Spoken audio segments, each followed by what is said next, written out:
हम लोग को देखना है मीटर ब्रीज एंड पोटेंशियोमीटर। कल हम लोग पहुंचे थे up to the proof of Wheatstone bridge and basic discussion of the metre bridge.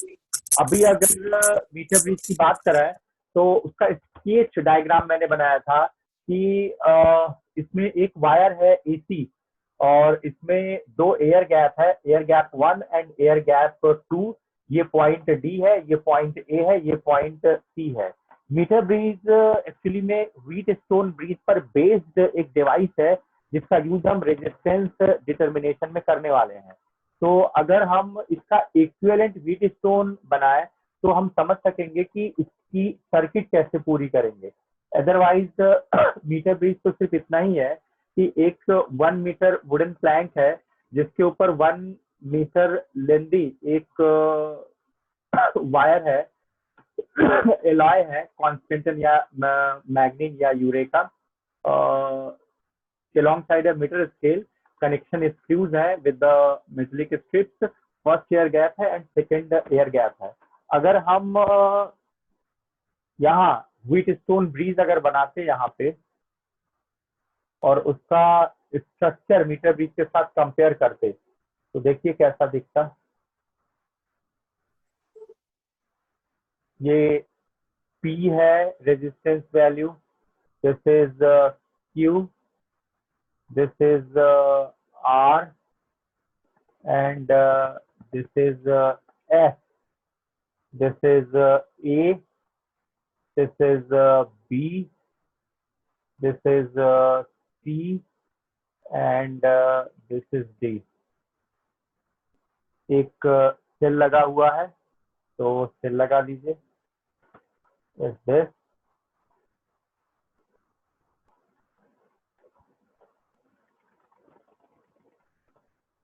And एक गैल्वेनोमीटर लगा हुआ है इस दिस। ये व्हीट स्टोन ब्रिज है। बैलेंस के लिए आपको पता था this by this equal to this by this, तो इस आर में करंट नहीं होगी। अभी देखिए यहाँ पे एडी, ये पॉइंट ए है, ये पॉइंट डी है, ये फर्स्ट एयर गैप है। एडी के बीच में जो रेजिस्टेंस यहाँ पर होता है उसको आर कहते हैं। तो अगर हम एक रेजिस्टेंस बॉक्स लें, आपको एक बॉक्स मिलेगा जिसमें ढेर सारे रेजिस्टेंस लगे होते हैं, कॉल्ड द रेजिस्टेंस बॉक्स। इससे आप डिजायर्ड वैल्यू का रेजिस्टेंस चूज कर सकते हैं। उसको ए और डी के बीच में लगा दीजिए। जो भी रेजिस्टेंस एक्टिवेट करेंगे, जो भी रेजिस्टेंस यहाँ अप्लाई करेंगे वो एज द आर ट्रीट हो जाएगा। नाउ ए डी के बीच आर, देखिए डी और सी के बीच में एस, डी और सी, ये पॉइंट सी है, ये पॉइंट डी है। डी और सी के बीच में जो गैप है यहाँ उस वायर को लगा दीजिए जिस वायर का रेजिस्टेंस आपको पता करना है। उसका नाम हम रख रहे हैं एस, एस वैल्यू। इसका जो भी रेजिस्टेंस आएगा that is called the S. तो जो वायर आपको दिया गया जिसका रेजिस्टेंस आपको ढूंढना है उसको आपने डी और सी के बीच में लगाया अंडर द एस वैल्यू। देखिए ए और सी के बीच में वो सेल लगा है आप वोल्टेज वी, ए और सी के बीच में वो सेल लगा है आप वोल्टेज वी जो सर्किट में करंट डिस्ट्रीब्यूशन करेगा। और क्या बचा, और आप देखिए डी और बी के बीच में गैल्वेनोमीटर लगा है। डी तो दिख रहा है, डी से एक वायर निकालिए, गैल्वेनोमीटर में ऐड कीजिए और गैल्वेनोमीटर से एक वायर निकालिए और उसको फ्री छोड़ दीजिए, कॉल्ड द जॉकी। इस जॉकी जे को ऑन द वायर एसी कहीं भी आपको टच कराना है, जहां भी टच कराएंगे that is to be treated as point B. अगर आपने जे को ओवर द वायर एसी इस पॉइंट पर टच कराया तो this is to be treated as B. बेनिफिट ए बी, ए बी में जो रेजिस्टेंस ऑफर होगा दैट इज कॉल्ड पी। ये जो रेजिस्टेंस ऑफर करेगा this is to be treated as P.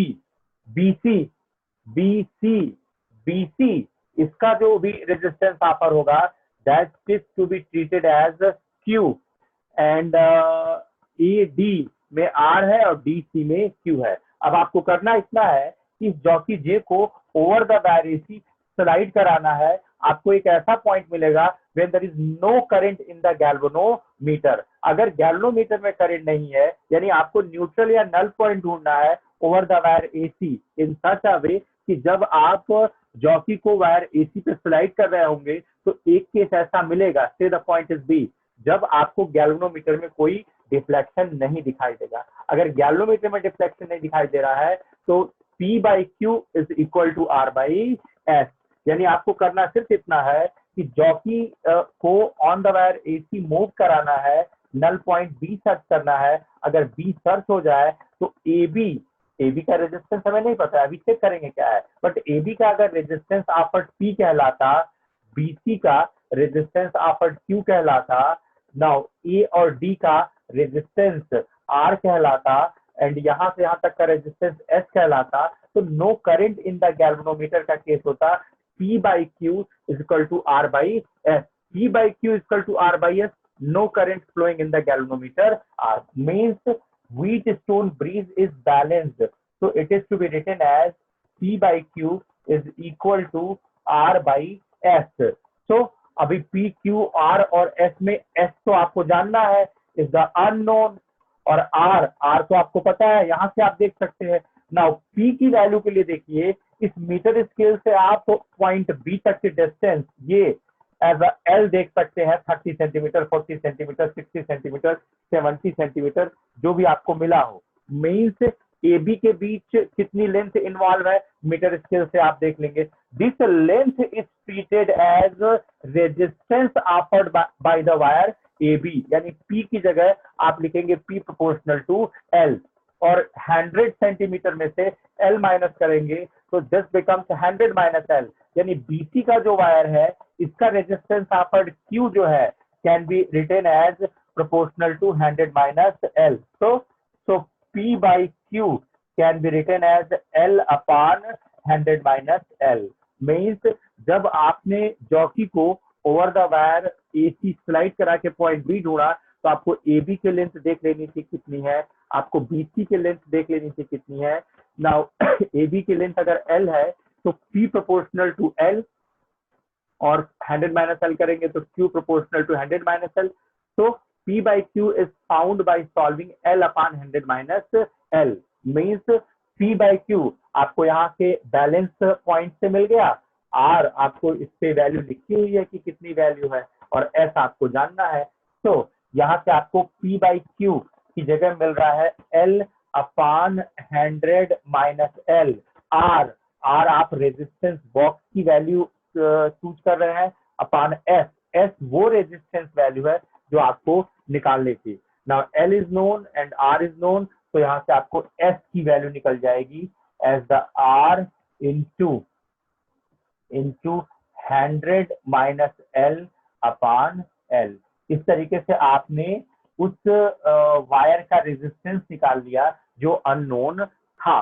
अभी इस वायर को बाहर निकालिए, इसको मीटर स्केल पे खींच के इसकी लेंथ मेजर कर लीजिए कि ये वायर जो है इसकी लेंथ कितनी है, और स्क्रू गेज के थ्रू इसका वायर का रेडियस ढूंढ लीजिए आर कितना है। So specific resistance of material of the wire, याद कीजिए specific resistance of material of the wire is the resistance offered S, जो कि हम निकाल चुके हैं, into pi R square by L. अरे R equal to rho into L by A होता है, वहां से आप स्पेसिफिक रेजिस्टेंस की वैल्यू निकाल सकते हैं एज द रेजिस्टेंस वैल्यू कितनी है इसकी, तो बैलेंस व्हीटस्टोन से आ गया। रेडियस कितना है तो एरिया पता चल जाएगा पाई आर स्क्वायर, और एल लेंथ कितना है, ये एल ये वाला एल है उस वायर का लेंथ। तो इस तरीके से आपको वायर, जिस वायर का रेजिस्टेंस आपको ढूंढने को कहा गया उसका रेजिस्टेंस आपने ढूंढ लिया, और उसका रेडियस और उसकी लेंथ को मेजर करके आपने उसका स्पेसिफिक रेजिस्टेंस भी ढूंढ लिया। तो इस तरीके से आप किसी भी वायर के रेजिस्टेंस को मीटर ब्रिज के हेल्प से ढूंढते हैं। दूसरा आइए, दूसरा एक्सपेरिमेंट आपके सिलेबस है और उसमें न्यूमेरिकल भी आता है, एक्सपेरिमेंट लिखने को आता है, that is the potentiometer. Actually में कभी आप, हाँ बोलिए सर, ये आरबी क्या है? रेजिस्टेंस बॉक्स, जिससे आप डिजायर्ड वैल्यू का रेजिस्टेंस लगा सकते हैं। 1 ओम 2 ओम 3 ओम का ब्रांच होता है, उस पर ढेर सारे रेजिस्टेंसेस लगे होते हैं, उसमें से आप मनचाही वैल्यू का रेजिस्टेंस निकाल सकते हैं। 500 ओम तक का ऑफर होता है उससे। 1 ओम, 2 ओम और कई सारे रेजिस्टेंस होते हैं। यानी कि एक आर्म है जिस पर ढेर सारे रेजिस्टेंस है, मनचाही वैल्यू का रेजिस्टेंस आप सेट कर सकते हैं, that is called the RB, resistance box. अभी हम कह रहे हैं पोटेंशियोमीटर। एक्चुअली में होता ये है कि अगर हम वोल्ट मीटर यूज कर रहे हैं टू मेजर द वोल्टेज या टू मेजर द ईएमएफ और to measure the potential difference, तो कभी भी वोल्ट मीटर ईएमएफ की या वोल्टेज की एग्जैक्ट वैल्यू नहीं बताता, थोड़ी कम वैल्यू बताता है। क्यों?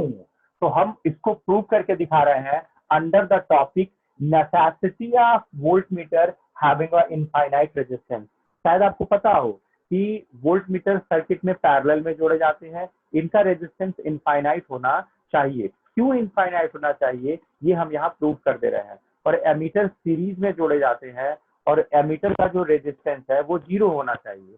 सीरीज में जोड़े जा रहे हैं तो 0 रेजिस्टेंस होना चाहिए, पैरेलल में जोड़े जा रहे हैं तो इनफाइनाइट रेजिस्टेंस होना चाहिए। तो फिलहाल हम ये कहने जा रहे हैं कि why we need a potentiometer although we have a voltmeter. जब हमारे पास वोल्ट मीटर है और वो voltmeter voltage measurement already कर रहा था, ईएमएफ मेजरमेंट कर रहा था, पोटेंशियल डिफरेंस मेजरमेंट कर रहा था, तो फिर हम पोटेंशियोमीटर क्यों डिजाइन करें? पोटेंशियोमीटर भी पोटेंशियल मैट्रिक्स यानी वोल्टेज का मेजरमेंट करने वाला है। तो यहाँ हम ये चीज इंट्रोड्यूस कर रहे हैं कि volt meter can never provide the exact value of the EMF. यानी कि कभी भी एक वोल्ट मीटर आपको ईएमएफ या पोटेंशियल डिफरेंस की एग्जैक्ट वैल्यू मेजर करके नहीं दे पाता। तो हम उसमें करेक्शन करें, नहीं हो पाएगा तो रिप्लेस करें through the device called potentiometer. तो एक वोल्ट मीटर क्यों एग्जैक्ट रीडिंग नहीं ले पाता, तो हमें डिराइव करना पड़ेगा कि आइडियल वोल्ट मीटर का रेजिस्टेंस इनफाइनाइट होना चाहिए। मीन्स नेसेसिटी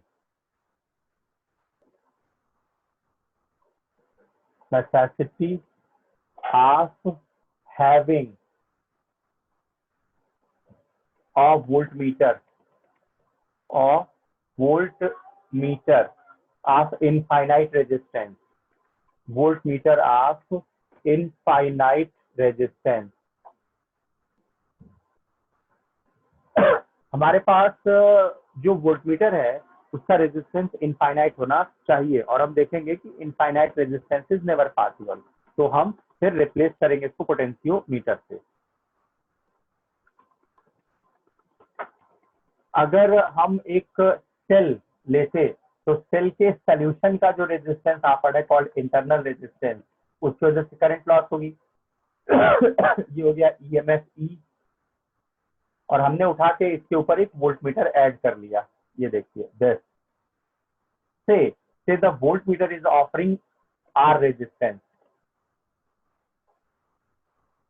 ये आर रेजिस्टेंस ऑफर कर रहा है वोल्टमीटर। अभी जैसे ही आपने वोल्टमीटर उठा के लगाया इसके ऊपर, सेल करंट देने लगेगा। अगर cell is giving the current I, तो वो करंट ऐसे सर्कुलेट करेगी, this this this this this and so on. एक सर्कुलेशन पूरा करें तो I capital R plus I small R is equal to E, Kirchhoff's voltage law. अगर I current is circulating in the circuit, तो आपको पता है I into R plus I into R is equal to E. यहाँ से I common ले लीजिए, R plus R equal to E, तो ये हो जाएगा I is equal to E upon R plus R. This is the current flowing in the circuit. अभी अगर हम रीडिंग ऑफ वोल्टमीटर की बात करें तो I current is flowing, capital R is the resistance, so reading of voltmeter, reading of voltmeter, reading of voltmeter, voltmeter V is equal to I into R. Now I is the E upon R plus R into R. Now capital R को सबसे नीचे ले जाइए, तो reading of the voltmeter now becomes V is equal to E upon R plus R divided by R। Now ये हो जाएगा V is equal to E upon R by R plus 1, 1 plus R by R। This is the reading of the voltmeter. V की value E से कम आ रही है, divide हो रहा है ना, इससे डिवाइड हो रहा है, तो here V less than E, यानी कि voltmeter is not able to read the exact value of the EMF, but it is reading the value of cell less than the EMF। लेकिन अगर हम रेजिस्टेंस ऑफ वोल्टमीटर इनफाइनाइट कर लें, से infinite resistance का voltmeter ले लेते, तो इस केस में यहाँ इनफाइनाइट रखते, 1/0, 1 + 0 1, V = E। यानी अगर resistance of voltmeter is infinite, then in this case voltmeter is able to read the value of EMF exactly equal to its EMF। कभी हम रेजिस्टेंस की वैल्यू को इनफाइनाइट नहीं कर पाएंगे, वोल्टमीटर की अगर इनफाइनाइट नहीं कर पाएंगे तो कभी भी V = E नहीं हो पाएगा। तो हमने लिखा था कि एक वोल्टमीटर में क्यों इनफाइनाइट रेजिस्टेंस का क्राइटेरिया पूरा कराते हैं। तो यहाँ डिस्कशन में आ रहा है कि अगर वोल्टमीटर का रेजिस्टेंस इनफाइनाइट होगा तभी हम वोल्टमीटर की रीडिंग एग्जैक्टली EMF E के बराबर पाएंगे। अगर R की वैल्यू इनफाइनाइट नहीं है तो उस केस में V की वैल्यू भी एग्जैक्टली इक्वल टू E नहीं होगी। यही काज है कि हम कभी भी वोल्टमीटर से एग्जैक्ट EMF या पोटेंशियल डिफरेंस मेजर नहीं कर सकते। To overcome this difficulty we need to design an another circuit. इसी कमी की वजह से हमें एक अदर सर्किट डिजाइन करनी पड़ रही है, कॉल्ड पोटेंशियोमीटर। जो काम वोल्टमीटर करता है वो काम पोटेंशियोमीटर करेगा। कहते हैं potentiometer is an ideal volt meter.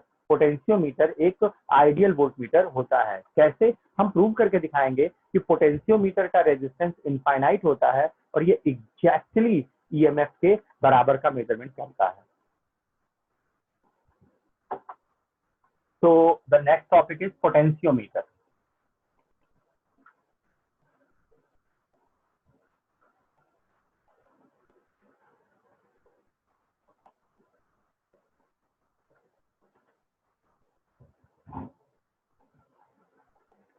Potentiometer में अगर कॉन्सेप्ट बताएं तो पोटेंशियोमीटर में सिर्फ एक वायर होता है ऑफ सम लेंथ, उसके ऊपर हम एक वोल्टेज ड्रॉप कर देते हैं। पोटेंशियोमीटर हमारे पास एक वायर है ऑफ सम लेंथ, ये देखिए, ठीक है, AB, इसको हम पोटेंशियोमीटर वायर कह रहे हैं। अभी इसके ऊपर एक सेल हम ऐड कर दे रहे हैं ऑफ सम वोल्टेज V। जैसे ही सेल ऐड कर रहे हैं, अगर ये L लेंथ का कॉट वायर है तो all of the voltage is dropped over the wire of length L। L length पर ड्रॉप होता है वोल्टेज V, तो यूनिट लेंथ पर वोल्टेज ड्रॉप होगा V/L। This is called potential gradient K, means unit length पे कितना voltage. For example अगर ये 10 वोल्ट होता एंड से दिस इज 5 मीटर, तो 5 मीटर पर ड्रॉप है 10 वोल्ट, तो 1 मीटर पर ड्रॉप होगा 2 वोल्ट, यानी 2 वोल्ट पर मीटर इसका पोटेंशियल ग्रेडियंट हो जाएगा।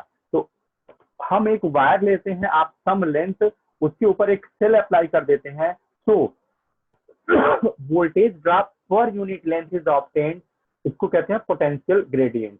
अभी जिस सेल का EMF मेजर करना है उस सेल की बात कर लीजिए। So we have a cell of EMF E, measure करना है इसके EMF को, तो इसका एक एंड हम पॉट वायर से, पोटेंशियोमीटर वायर से डायरेक्ट जोड़ देते हैं, जो दूसरा एंड है उसको गैल्वेनोमीटर में, और गैल्वेनोमीटर से निकाल करके एक फ्री एंड जनरेट करते हैं। This is called jockey J। अब इस जॉकी J को over the wire AB slide कराते हैं तो गैल्वेनोमीटर में डिफ्लेक्शन होता है।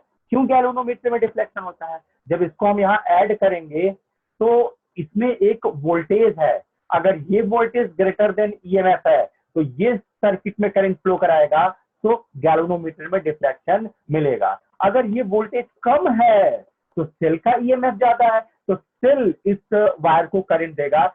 दोनों ही केस में गैल्वेनोमीटर में डिफ्लेक्शन होगा। यानी जब हम जॉकी J को over the wire AB slide कराते हैं या किसी पॉइंट पर टच कराते हैं, तो उस पॉइंट तक वायर की एक लेंथ है, उस लेंथ का एक वोल्टेज ड्रॉप है। ये वोल्टेज ड्रॉप अगर ग्रेटर देन EMF है तो ये सर्किट में करंट का फ्लो मेंटेन करेगा, तो उस केस में आपको गैल्वेनोमीटर में डिफ्लेक्शन मिलेगा। या अगर इस सेक्शन में वोल्टेज कम है तो ईएमएफ ज्यादा है, तो ईएमएफ इस सर्किट में करंट का फ्लो मेंटेन करेगा। इस तरीके से आपको दोनों ही केस में गैल्वेनोमीटर से डिफ्लेक्शन मिलेगा। लेकिन एक केस ऐसा होता है कि जब आप गैल्वेनोमीटर के फ्री एंड जॉकी को ओवर द वायर एसी के पॉइंट सी पर टच कराते हैं इन सच अ वे कि गैल्वेनोमीटर में आपको कोई डिफ्लेक्शन नहीं मिला।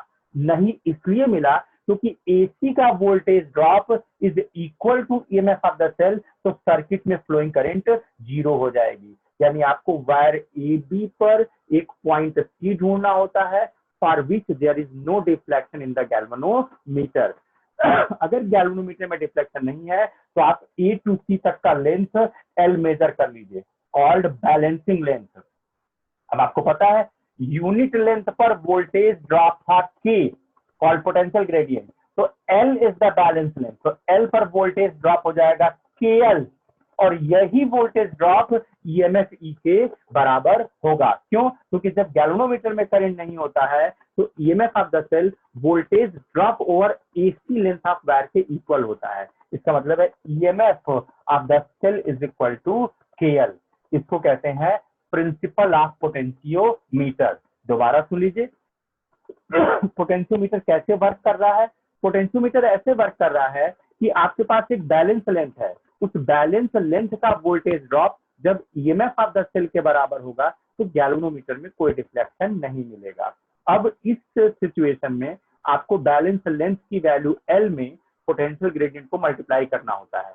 Now this is the voltage drop across the balance wire, और voltage drop across the balance wire is equal to EMF of the cell, so no potential difference, so there is no current। तो इस तरीके से EMF का measurement हो जाता है। तो यहाँ पोटेंशियोमीटर एक आइडियल वोल्टमीटर कैसे हुआ। गैल्वेनोमीटर में करंट नहीं है, यानी जब आप एल बैलेंस लेंथ पाए तो उस केस में current in the galvanometer was zero. अब करंट के जीरो होने का मतलब क्या, मतलब resistance value is infinite. Means जब हम पोटेंशियोमीटर से रीडिंग ले रहे होते हैं तो उस समय पोटेंशियोमीटर में कोई करंट नहीं होती। करंट ना होने का मतलब रेजिस्टेंस का इनफाइनाइट होना है, और रेजिस्टेंस इनफाइनाइट हो जाने पर जो वोल्टेज मेजरमेंट होता है वो एग्जैक्टली ईएमएफ के बराबर होता है। इस तरीके से पोटेंशियोमीटर एक आइडियल वोल्टमीटर की तरह ट्रीट हो रहा है।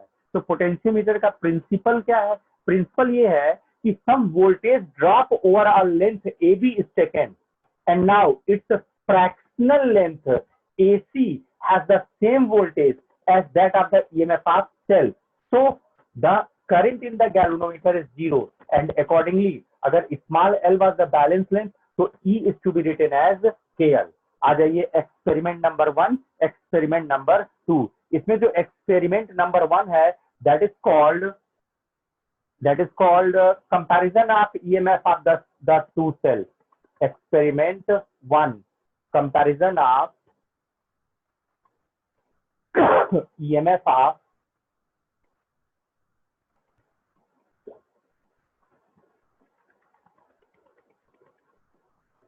two cells। अगर हम कहते हैं कि this is a potentiometer wire, अच्छा पोटेंशियोमीटर वायर काफी लेंदी होता है, 4 मीटर 5 मीटर, तो 1 मीटर, उसके बाद फिर टर्न बैक ले आए 2 मीटर, फिर टर्न करके ले गए 3 मीटर और वापस ले आए 4 मीटर। अभी इसके ऊपर हमने की के थ्रू एक वोल्टेज दैट इज एक सेल ऐड कर दिया और यहाँ रिहास्टेट लगा दिया एक, सो दैट ओवर हीटिंग से बचा जा सके।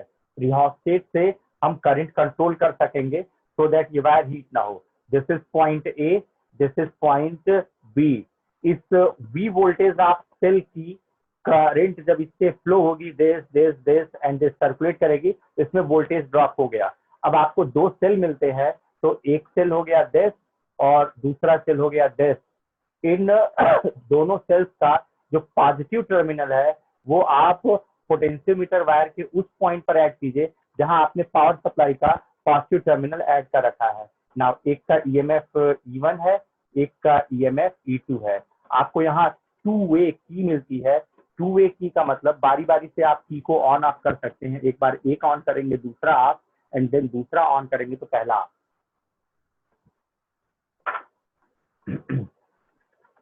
तो यहाँ आपके पास एक टू वे की है डेस्क, उस की में आपने 3 टर्मिनल है, 1 टर्मिनल, 2 टर्मिनल, 3 टर्मिनल, ठीक है। यहाँ एक की लगी हुई है, यहाँ एक की लगी हुई है। की का मतलब स्विच से होता है, ऑन करेंगे इसको, टच करेंगे तो ये ऑन हो जाएगा। जैसे ये टच करेंगे तो E2 कनेक्टेड हो जाएगा इस वायर से, ये टच करेंगे तो E1 कनेक्टेड हो जाएगा। ये वाला वायर जो है ये गैल्वेनोमीटर से ऐड है और इसका एक एंड फ्री है कॉल्ड जॉकी, ठीक है। E1 के लिए ये टर्मिनल है, इसको K1 की कह लीजिए, इसको K2 की कह लीजिए। सिंपल सी बात है, वायर ए बी को हम एक लाइन का ना बना के मल्टीपल लूप लाइन में बनाते हैं। अभी हम डिस्कस करेंगे क्यों ऐसा करने में हमें क्या बेनिफिट होने वाला है।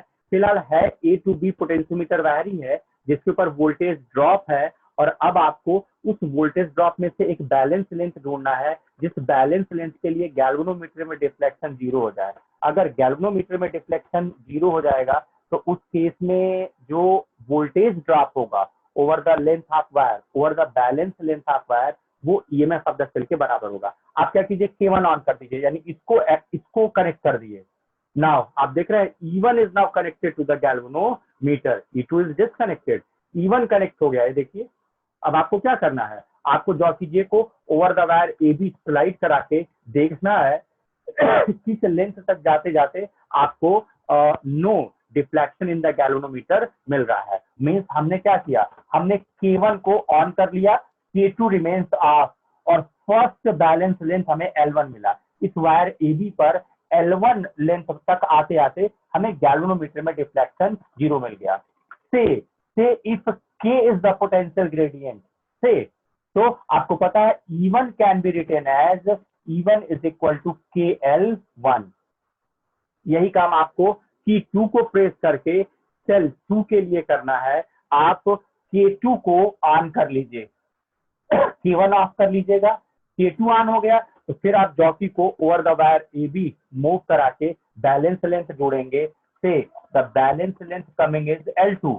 और अगर K is the potential gradient तो आपको पता है L2 बैलेंस लेंथ का जो करस्पॉन्डिंग मेजरमेंट होगा वो KL2 हो जाएगा, and this was equal to the EMF of the cell. हमें K की वैल्यूज नहीं पता है, E1 E2 की वैल्यूज नहीं पता है, लेकिन L1 L2 तो पता चल गया। नाउ टेकिंग द रेशियो, अगर हम इनका रेशियो ले लें तो रेशियो लेते ही हमें मिलने वाला है E1 by E2 is equal to KL1 by KL2। K cancel हो गया, हमें जरूरत ही नहीं पड़ी, L1 by L2 means first cell की बैलेंस लेंथ अगर L1 है, सेकेंड सेल की बैलेंस लेंथ अगर L2 है, तो comparison of EMF can be found by using the equation E1 by E2 is equal to L1 by L2। अगर दोनों same EMF के होंगे तो L1 L2 exactly same length आएगा, 1:1 आ जाएगा।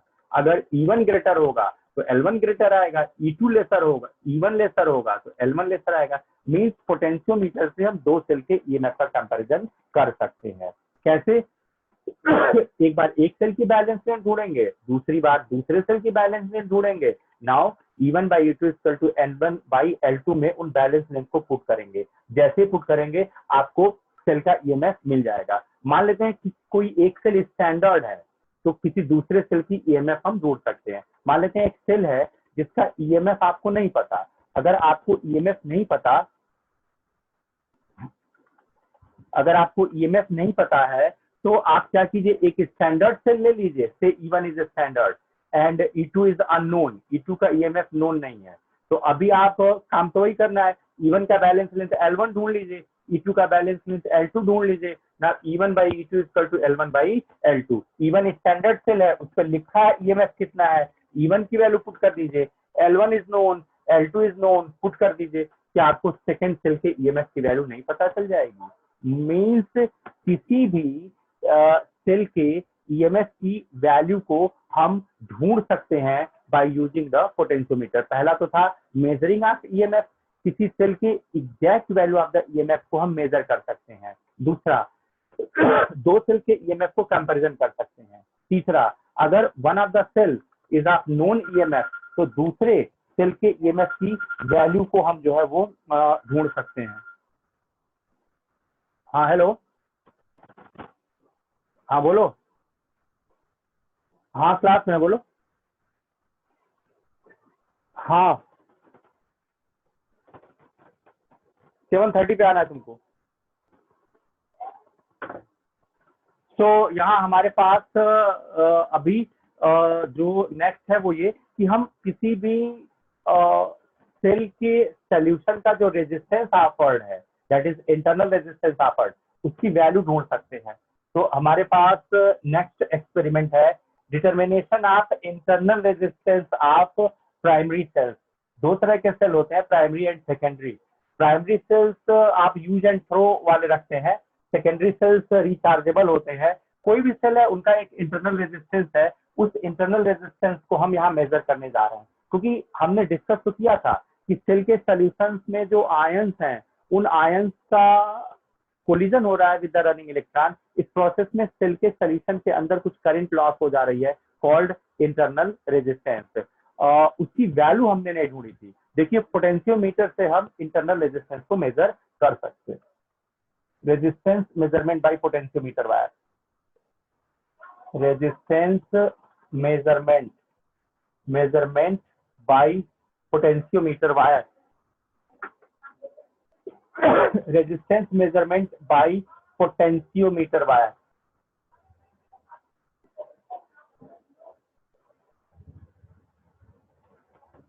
हमारे पास पोटेंशियोमीटर की सर्किट है, wire in terms of many loop, 1 metre के लूप है, 4 मीटर हो गया। ठीक है, हम चाहते थे कि स्ट्रेट भी बना सकते थे। हमने एक की ले ली ऑन ऑफ करने के लिए, एक हाई वोल्टेज पावर सप्लाई ले लिया, एक रियोस्टेट के थ्रू इसको पॉट वायर से ऐड कर दिया। This is A, this is B. ठीक है, हमने यहाँ से एक वायर निकाला और उस सेल को ऐड कर दिया जिस सेल का इंटरनल रेजिस्टेंस ढूंढना है। Its EMF is E, its internal resistance is r say and इसको हमने गैल्वेनोमीटर से ऐड कर दिया एंड एक एंड को फ्री करके जॉकी बना दिया। ये तो पहले भी करते थे, जब ईएमएफ मेजरमेंट करते थे तो यही तो करते थे। अभी हमने एक और जो है यहाँ की लगाई, उस की से एक रेजिस्टेंस बॉक्स लगाया और उस रेजिस्टेंस बॉक्स को उठा के इस सेल के दूसरे टर्मिनल पर ऐड कर दिया, कॉल्ड शंटिंग। शंटिंग का मतलब होता है पैरेलल रेजिस्टेंस अप्लाई करना। मींस हमने ईएमएफ ई के सेल के ऊपर शंटिंग कर दी है थ्रू आरबी। आरबी से हम मनचाही वैल्यू का रेजिस्टेंस ले सकेंगे। से दिस इज द की। अगर की ऑफ रखेंगे तो शंटिंग नहीं हुई है, की ऑन रखेंगे तो शंटिंग हुई है। क्या मतलब होगा शंटिंग का वो हम देखेंगे। सबसे पहला स्टेप ये है कि आप के को ऑफ कर लीजिए, सर्किट ये स्विच ऑन कर लीजिए, के ऑफ कर लीजिए। के ऑफ करने के बाद आपको जॉकी जे को on the wire A B slide कराना होगा। जैसे आप over the wire A B slide होंगे आप देखेंगे कि एक पॉइंट ऐसा मिलेगा over the wire A B जहां तक जाते जाते गैल्वेनोमीटर में डिफ्लेक्शन 0 हो जाएगा। आप वो बैलेंस लेंथ ढूंढ लीजिएगा। ठीक है, दैट इज वो लेंथ आप मेजर कर लीजिएगा। इसी पे मीटर स्केल लगी होती है, आप देख सकेंगे यहाँ से यहाँ तक 100 सेंटीमीटर, अब प्लस दिस मोर, इतना ये हो जाएगा एल।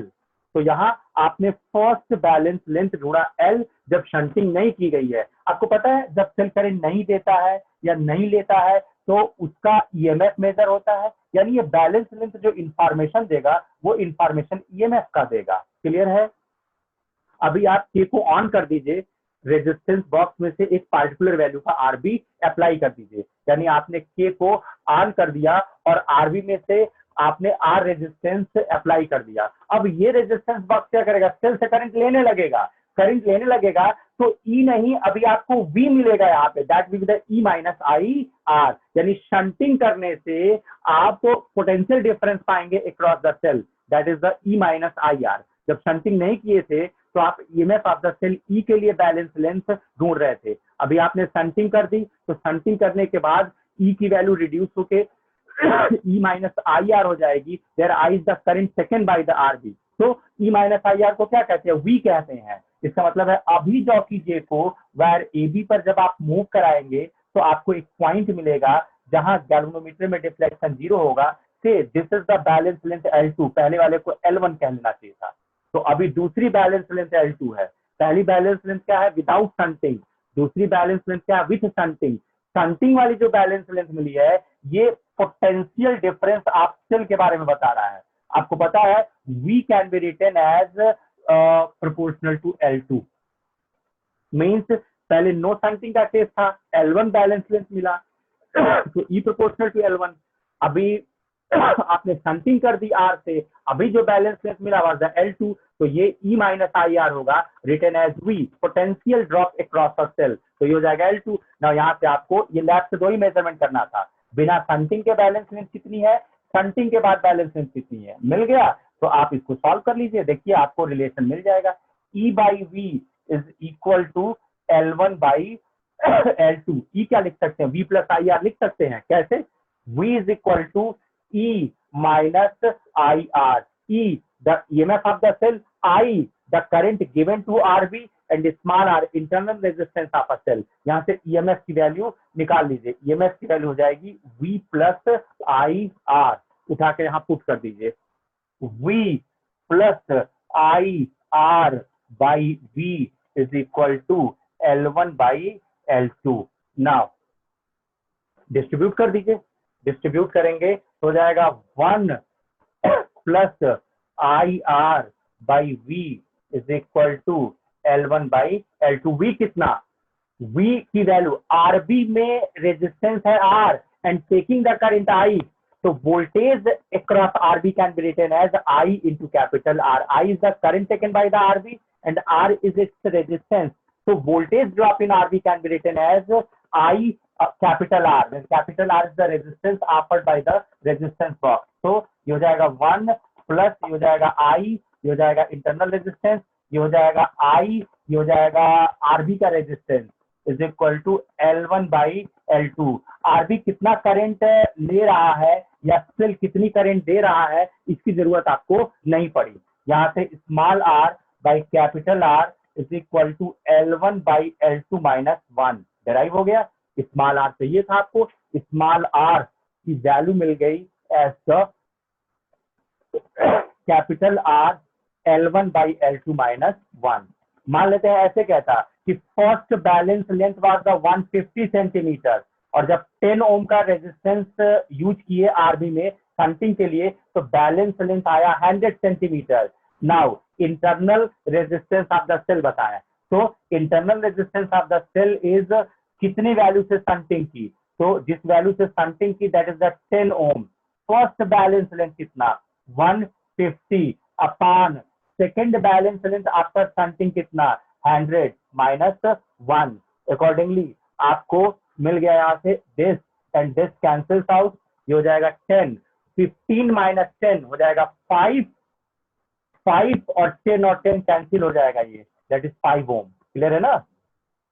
ये हो जाएगा 15 minus 10, 5 by 10 into 10 that is 5 ओम। तो इस तरीके से पोटेंशियोमीटर का यूज हम दो सेल के ईएमएफ को कंपैरिजन करने में यूज कर सकते हैं, सेल के ईएमएफ को एग्जैक्टली मेजर करने में यूज कर सकते हैं, एंड किसी सेल का इंटरनल रेजिस्टेंस अगर आपको जानना था तो आपको करना ये चाहिए था कि 2 बार बैलेंस